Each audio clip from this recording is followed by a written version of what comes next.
So this is a time for the meditation, making sure that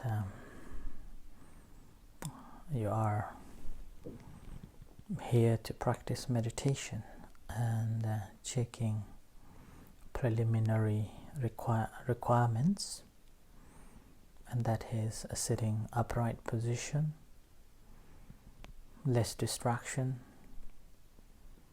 and conscious decision to continue practice. Continue listening and practicing. After a couple of minutes later, I will stop speaking, but doesn't mean that you will move on, but you have a conscious decision to continue practicing. Persistent practice is the key, and ardently practicing is the key for the progress in the meditation. In an ardent practice, the first thing is any unwholesome thoughts that have never been in our minds and our heart, consciously not letting them to arise, or basically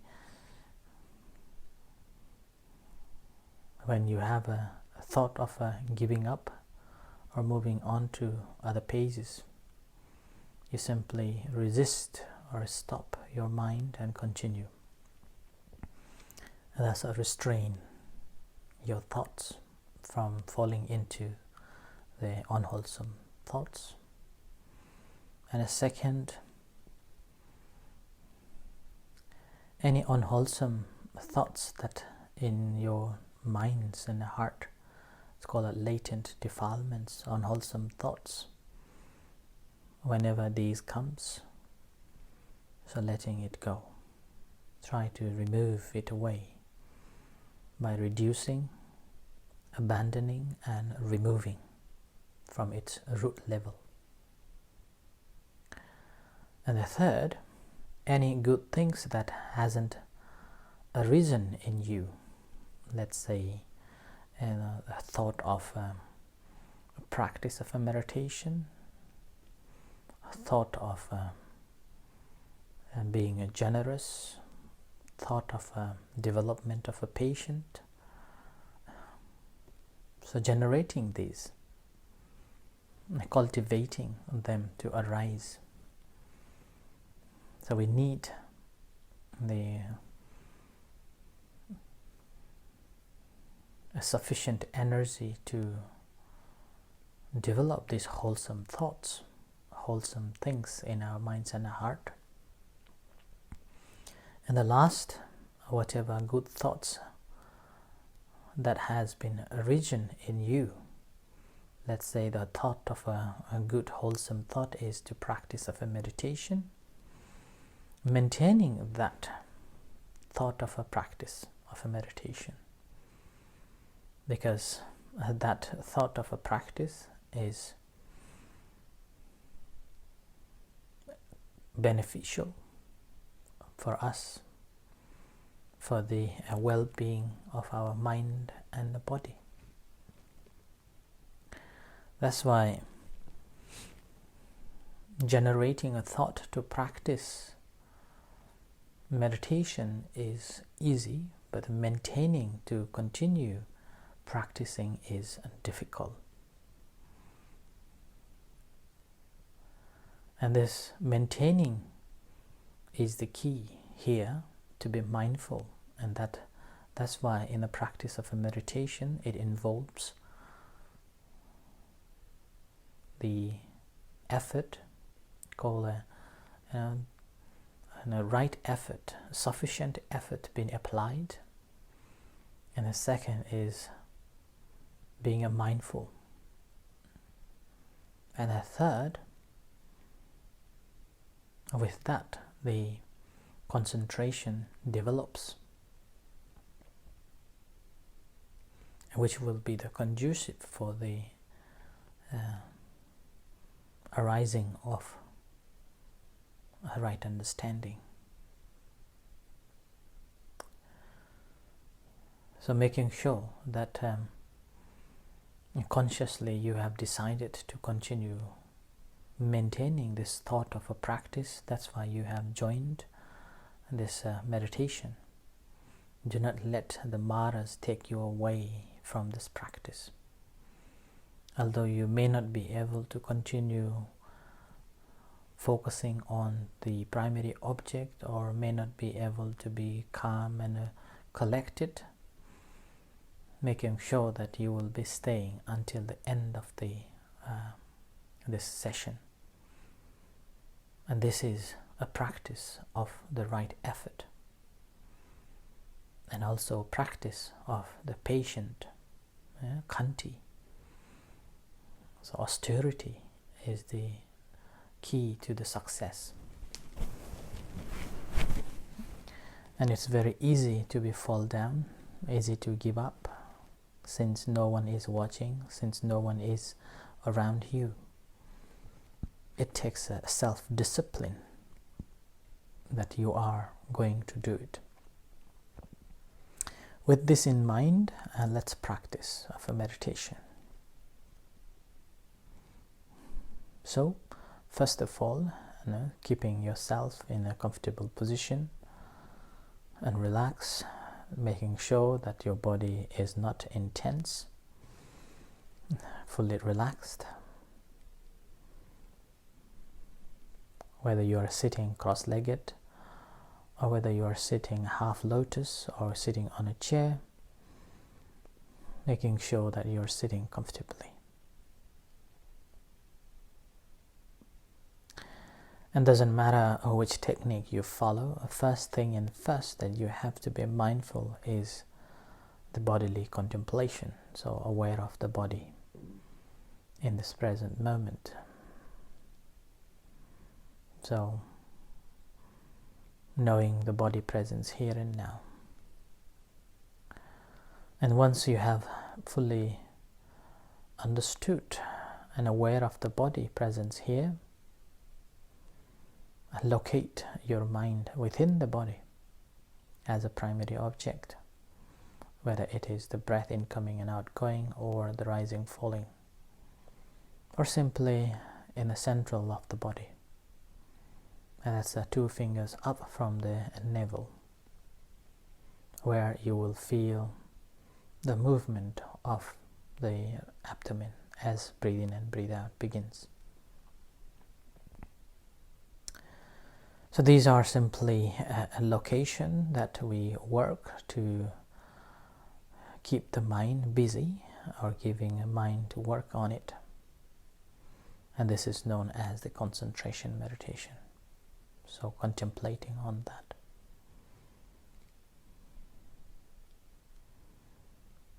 Choosing one or another. Once you have chosen, you have to work with it for a significant amount of time, making sure that you become familiar, or making sure that your mind always comes back in that object whenever there is no other objects are more dominant. And that means you have a refuge place or a home base that you can come and relax at any time.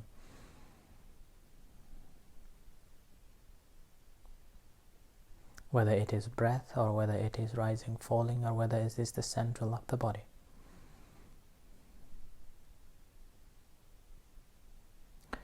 Important is you're keeping your mind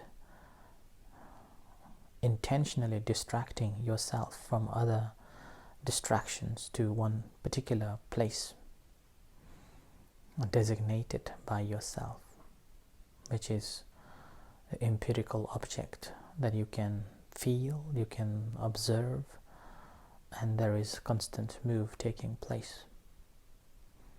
Because mind only exists when there is movement, or when there is an object. Without an object, there is no mind.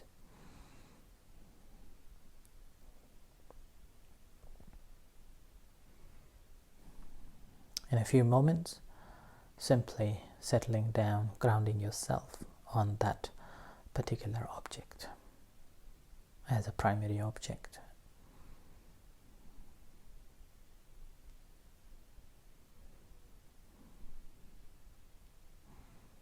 working it as a second nature, become a familiar.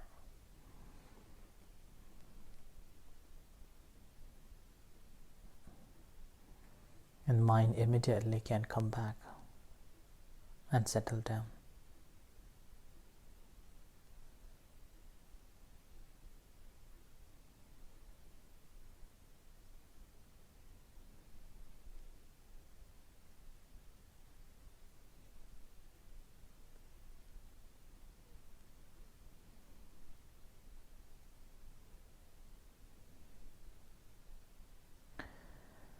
Let's say if you are comfortable with the breath incoming and outgoing,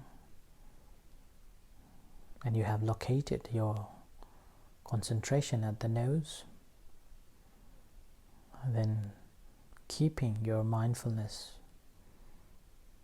at the tip of the nose, aware of incoming and outgoing breath.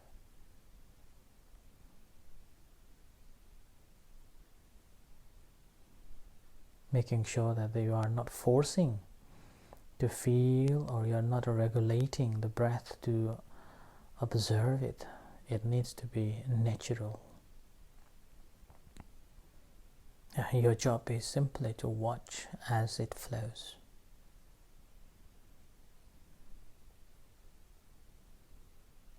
You may begin to watch at the tip of the nose as it comes in and as it comes out. Feel the temperature.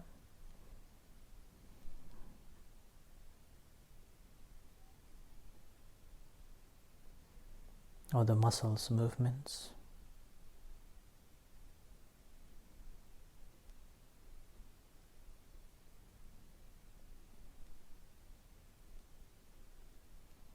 And slowly you can extend that tip of the nose to the little bigger part within the inner face.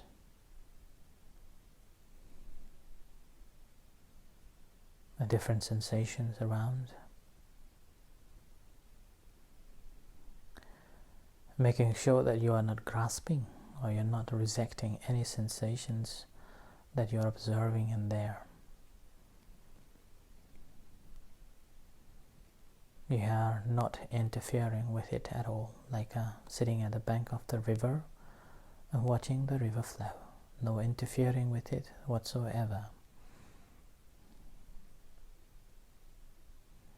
Doesn't matter what is floating along the water. We simply sit there and watch. No commentaries, nothing.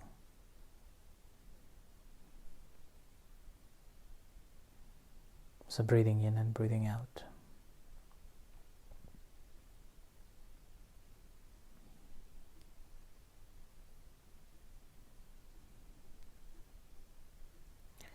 If you interfere with the breath, it makes you tired quickly. And that's not a natural breath either. That's you creating the breath.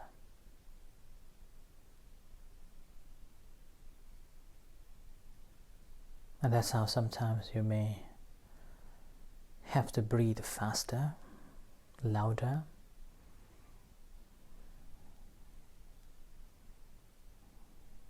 But when you are doing it regularly, not regulating it, a natural breath,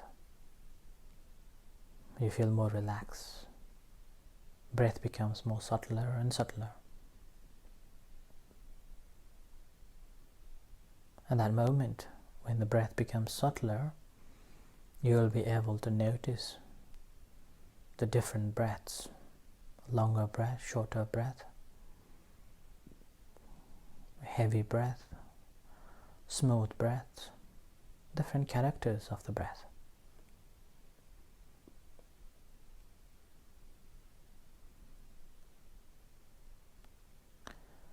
But obviously, if your mind is really agitated and restless, that moment you may count the breath. But again, you are not regulating the breath, but you're simply counting the breath, in breath and out breath. 1, in breath and out breath. 2, like that. Up to the 5, and begin with the number 1. not more than 10.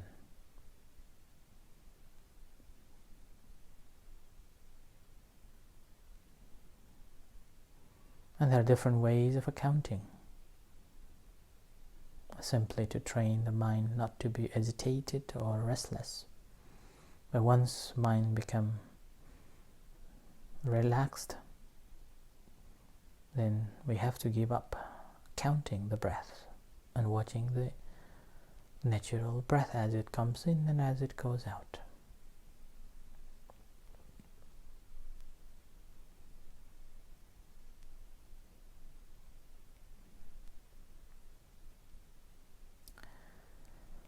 And remember, this watching the breath, incoming and outgoing breath, is just the initial stage. It's a preparation. It's not the complete of the meditation.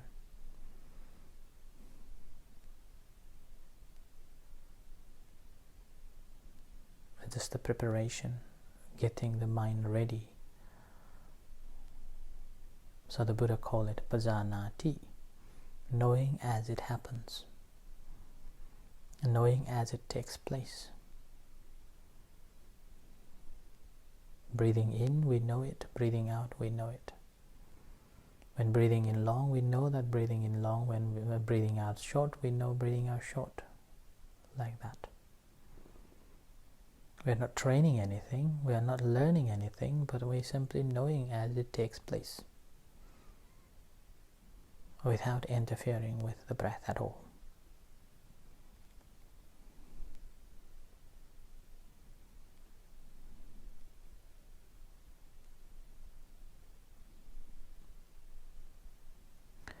Once breath becomes familiar, breath becomes a second nature of the mind. When distraction comes, we immediately, rather than going into another distraction, it comes back to the breath. Then it's the time for the further practice of a breathing meditation.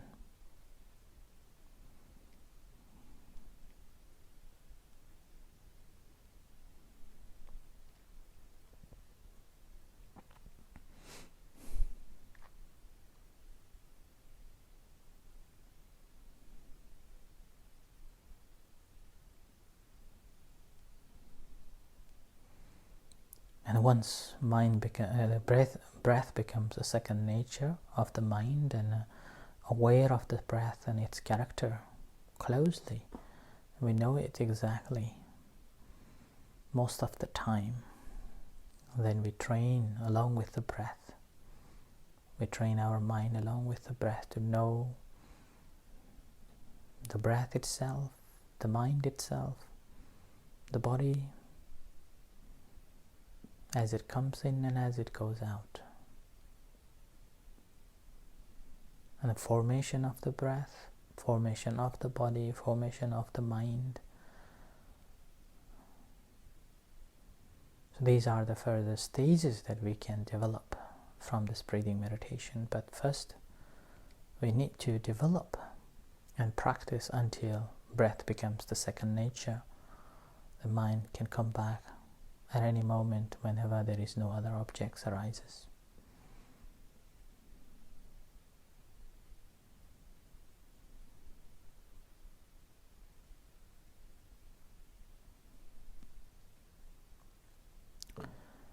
So I stop here. I continue practicing, being mindful of the breath incoming and outgoing. Whether you have established at the tip of the nose or around the nose area, or counting the breath.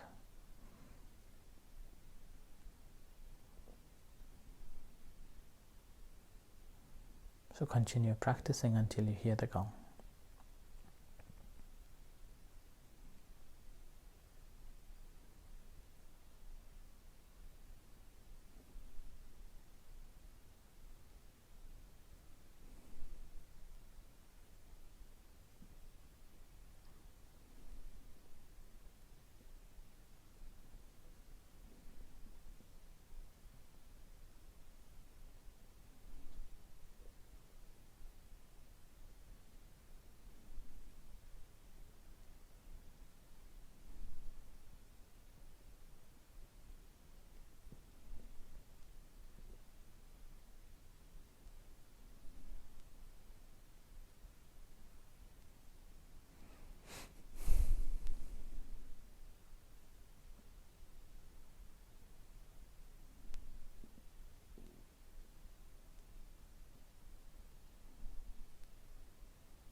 Now practice the loving kindness meditation, so relax yourself, ease comfortable.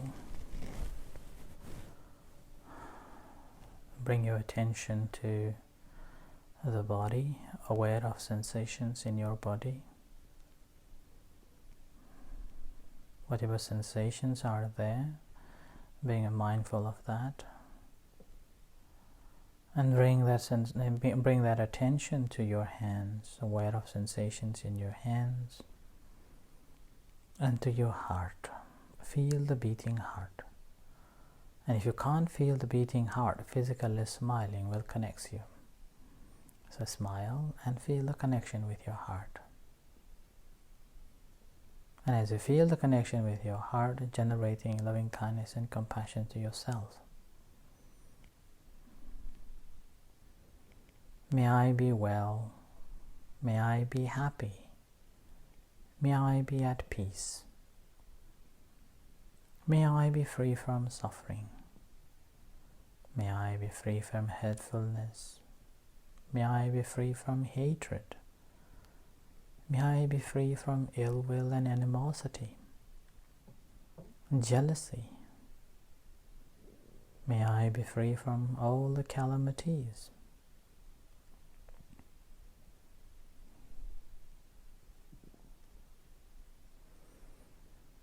And similarly, sharing loving kindness and compassion to all other sentient beings, far and wide. You may start off with one particular person who is very close and near dear.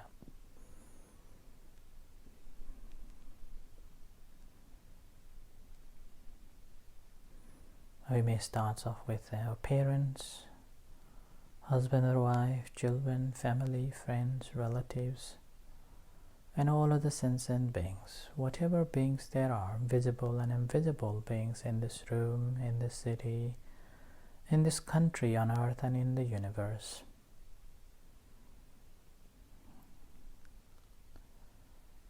May all beings be well. May all beings be happy.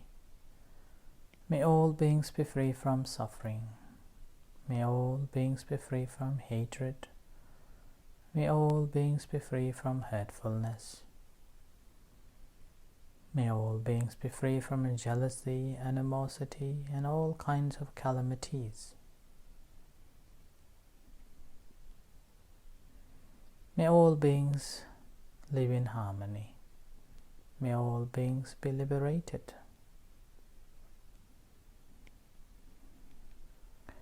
Whatever merits that I have accumulated on this occasion, may all beings rejoice in it. Whatever beings there are, those who are not well, not happy, may they attain happiness and well-being. Those who are happy and well, may their well-being and happiness increase until the attainment of Nibbana.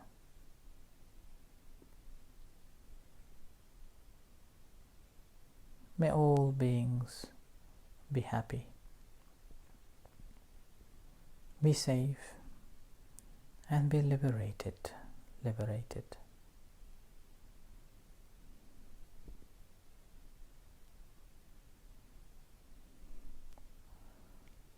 So bring that attention to your hands again, aware of sensations in your hand, and to your body.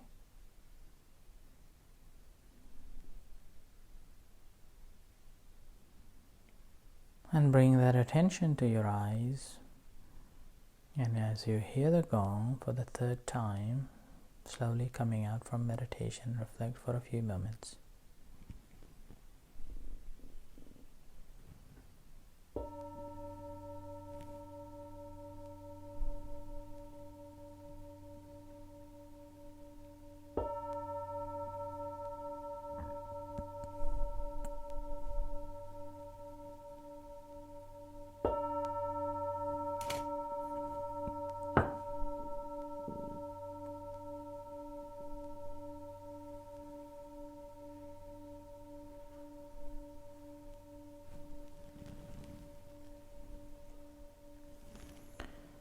Let's pay respect to the Buddha Dhamma Sangha. Arahang Samma Sambuddho Bhagava Buddhang Bhagavantang Abhivademi. Sawakhato Bhagavata Dhammo Dhammang Namasami. Supadipanno Bhagavato Sāvaka Sangho Sanghang Namami.